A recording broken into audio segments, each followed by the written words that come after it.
Rise and shine! Mga ka-RSP, narito na po ang gabay, patnubay pala at prediksyon ni Master Hans Kua ngayong huling weekend ng month of August. Happy Friday! Simulan natin sa mga pinanganak ng Year of the Rat. Makakahanap ka ng bagong paraan para mapabilis ang trabaho. Gamitin ito na at mas maging efficient. Green at 4.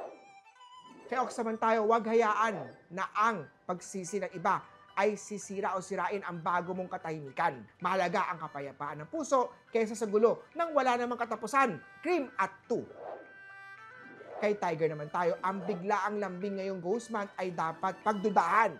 Mag-ingat sa mga intensyon nila ng mga taong biglaang lumalapit. Pink at 7. Sa rabbit naman tayo, para sa emotional healing, makatulong ang paglagay ng amethyst crystal. Ilagay yan sa west side ng room ng kwarto mo. Makatulong ito magdala ng peace at mag-relax ng isip at puso. White at 5. Kay Drago naman tayo, huwag gumastos sa mga pang-display lang, lalo na kung kapos din sa budget. Mas mahalaga ang praktikal na paggamit ng pera kesa sa pagpapakita ng fake na status. Pero kung kaya naman suportahan, why not, di ba? Red at 9. Kay Snake naman tayo, guard your treasures wisely. Huwag basta ipagkatiwala ang negosyo o pera sa iba, kahit sa kamag-anak. Tan at 6. Sa mga pinanganak ng Year of the Horse, feng shui tip ni Master Hansa, sa financial security, maglagay ng red envelope o angpaw na may coins sa north side ng bahay. Makatulong ito para proteksyonan ang yaman at iwasan ang energy drain. Blue at 3. Kay Goat naman tayo, sign na ng inaantay mo nito. Huwag hayaan na ang pagmamahal mo ang bumubuhay sa relasyon. Siya ang dahilan ng pagkamatay naman. Violet at 3. Kay Monkey naman tayo, huwag ipagsigawan ang balak mong bilhin. Mas mainam ang tahimik at maingat na pagpaplano sa mga gastusin.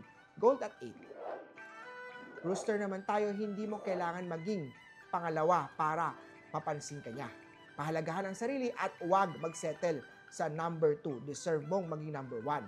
Silver at 2. Kay Dog naman tayo, a relationship thrives on mutual effort. Huwag mong panatilihin ang relasyon na ikaw lang ang lumalaban. Karapat-rapat ka sa balance na pagmamahal at respeto. Yellow at 5. Kay Pig naman tayo, kailangan mo ng spiritual buffer para maproteksyonan ang yaman mula sa biglaang gastos o malas. Maglagay ng isang maliit na bowl. Malagay ng salt, ilagay yan salt bowl mo sa south corner ng bahay bilang proteksyon laban sa negative energy at para mapanatili ang financial stability.